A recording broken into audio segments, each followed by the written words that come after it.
Guys, कैसे हैं आप सब। वेलकम है आपका स्नेहा स्पोकन पे। सो गाइस, हमने प्रीवियस क्लासेस में टेंस शुरू कर दिए हैं। सो देखो, पहले मैंने आपको प्रीवियस क्लासेस में ये बताया है इनडेफिनेट, परफेक्ट, परफेक्ट कंटिन्यूअस और कंटिन्यू टेंस क्या होता है, कैसे वर्क करता है, क्या क्या उसकी पहचान है, एक्सेट्रा। लेकिन आज मैं आपको डेप्थ में कॉन्सेप्ट समझा रही हूँ। सो मेरी जो क्लास में आज नया है, प्लीज जाकर प्रीवियस क्लासेस देख कर आओ, उससे आपको थोड़ा बहुत कॉन्सेप्ट क्लियर हो जाएगा।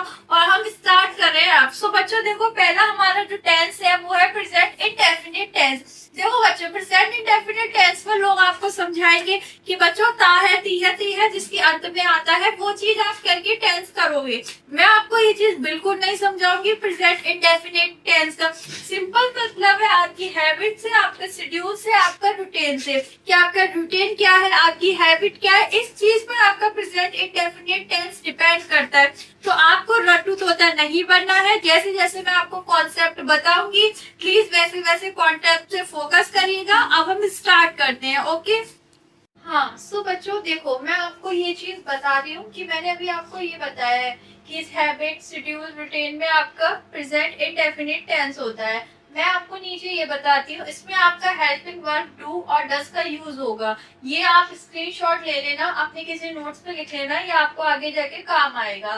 देखो बच्चों, सेंटेंस बनाने का एक कॉन्सेप्ट होता है। उस कॉन्सेप्ट में पहले आप सब्जेक्ट को रखेंगे, मेन वर्ब की फर्स्ट फॉर्म को रखेंगे एस या ई एस और ऑब्जेक्ट। अब आप बच्चों ये पूछोगे कि मैम ई एस कब लगाते हैं। जब आप किसी थर्ड पर्सन के बारे में बात कर रहे हो, जब आप एस या ई एस का यूज करेंगे, वो बेस होगा किस चीज पर कि आप किसके मैटर में बात कर रहे हो और कैसे बात कर रहे हो। ये नहीं कि आपने देखा और आपने लगा दिया, नो, ये गलती नहीं करोगे। इसकी मेन वर्ब याद रखना, हेल्पिंग वर्ब डू और डज होती है। तो बच्चों देखो, मैं आपके लिए एक सेंटेंस भी लिख कर लाई हूँ। विकास मेरे साथ रहता है। किसकी बात हो रही है, किसी थर्ड पर्सन की बात हो रही है, इस चीज पर ध्यान देना। तो विकास लिव्स विद मी, एस आया, ऐसे करके आपको ये चीज देखनी है। कि मैंने आपको बच्चों अभी अफर्मेटिव बताए हैं कि अफर्मेटिव में आप कैसे कैसे किस किस चीज का यूज करोगे। अब मैं आपको नेक्स्ट नेगेटिव बताती हूँ, ठीक है। तो बच्चों देखो, ये नेगेटिव का कॉन्सेप्ट है। नेगेटिव के कॉन्सेप्ट में हम एस या ई एस का यूज देकर करते हैं, लेकिन इसका मेन फोकस डू और डस पे रहता है। हमेशा याद रखना, subject do does, not, main verb की फर्स्ट फॉर्म प्लस ऑब्जेक्ट। बच्चों देखो, आपको फॉर्म का भी ध्यान रखना है कि आपको कौन सी किसमें किस चीज की फॉर्म यूज करनी है। अगर आपने ये गलती कर दी तो आपको ये चीज आगे रिग्रेट होगा।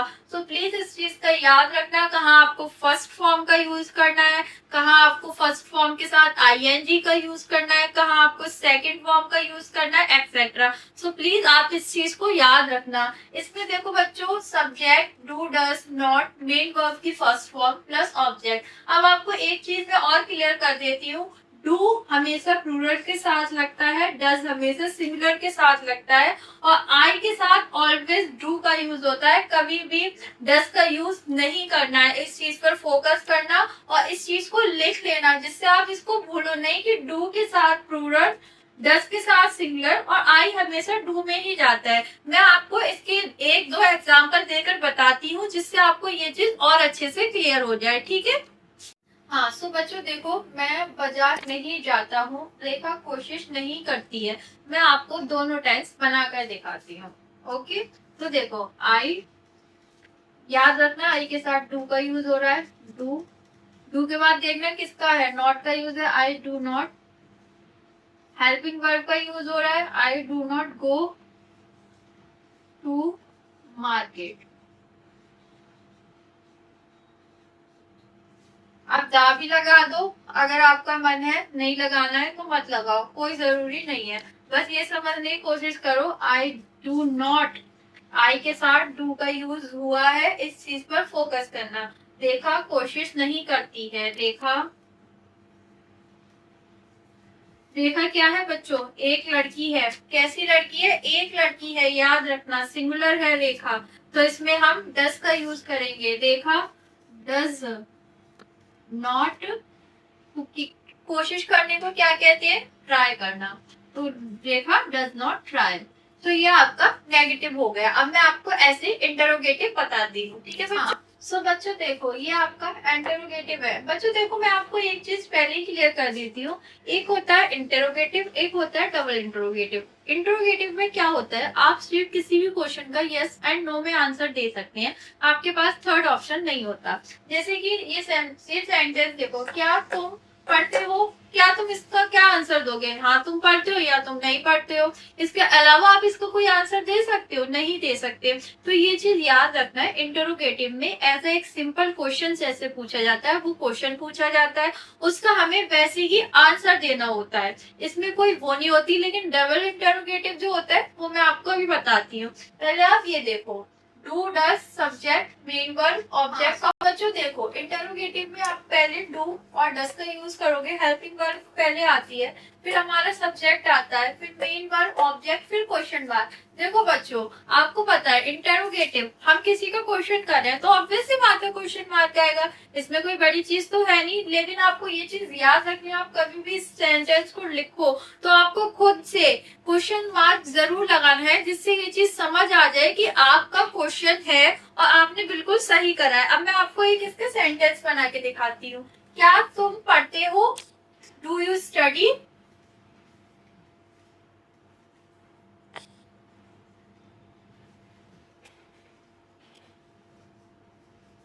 क्या है ये क्वेश्चन है, इस चीज को याद रखना। तो इसके पीछे हम क्वेश्चन मार्क का यूज करेंगे। क्या तुम वहां रहते हो, do you live there, question mark. So बच्चों ये चीज आपको ध्यान रखनी है, इंटरोगेटिव जो क्वेश्चंस होते हैं उसका जो आंसर होता है वो यस एंड नो में होता है। अगर ऐसा ना हो तो क्या कहते हैं, इंटरोगेटिव में और डबल इंटरोगेटिव में क्या डिफरेंट रह जाएगा, कुछ नहीं।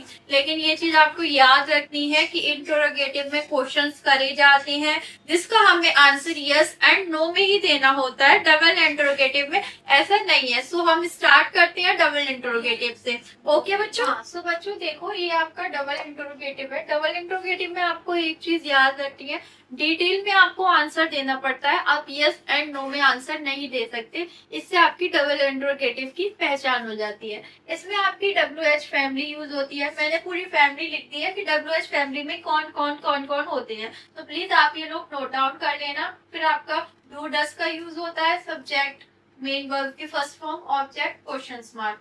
तुम क्यों पढ़ते हो, वाई डू यू स्टडी। अब बच्चों मुझे आप एक चीज बताओ, अपने सेंस से बताना प्लीज, क्या तुम इसको यस एंड नो में आंसर दे सकते हो, नहीं दे सकते ना। इसको आप क्या करोगे, आपको डिटेल में आंसर देना पड़ेगा, इसलिए इसको हम डिटेलिंग आंसर में, जब हम किसी का आंसर देते हैं तो वहां हम डबल इंटरोगेटिव का यूज करते हैं। अब इसमें देखो, स्नेहा क्या कहती है, व्हाट डज, मैंने डज इस पर जैसे लिखा है, इसने यहाँ सिंगुलर है, याद रखना ये चीज। What does Sneha says. ठीक है बच्चों। सो बच्चों ये आपका आज का प्रेजेंट इंडेफिनिट टेंस कंप्लीट होता है। ऐसे ही मैं आपको कल प्रेजेंट कंटिन्यूस टेंस बताऊंगी, तो इस चीज के लिए आप रेडी रहना। प्लीज ये अच्छे से समझने की कोशिश करना, नोट डाउन करना, जो चीज आपके समझ में नहीं आए आप कमेंट में मुझे बता देना, मैं आपको फिर से समझा दूंगी। ओके बच्चों, टेक केयर, बाय बाय।